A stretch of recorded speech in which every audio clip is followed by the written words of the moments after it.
Good afternoon. It's February the 3rd, around 11:30 in the morning, and I'm at Falls Harbour, and someone said there still might be a storm surge, and here it is. Look at those waves just coming in, one after the other. And there's lots of shells on the shore today. Normally there aren't any. So the sea is sure stirring things up out there and bringing it into the shore.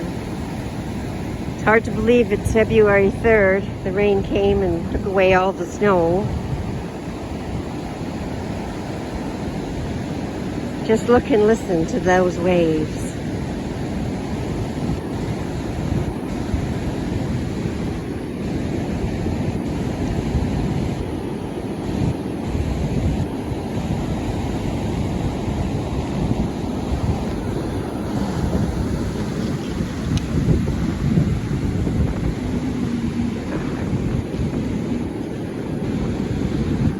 My hands are freezing. I had to put on some gloves.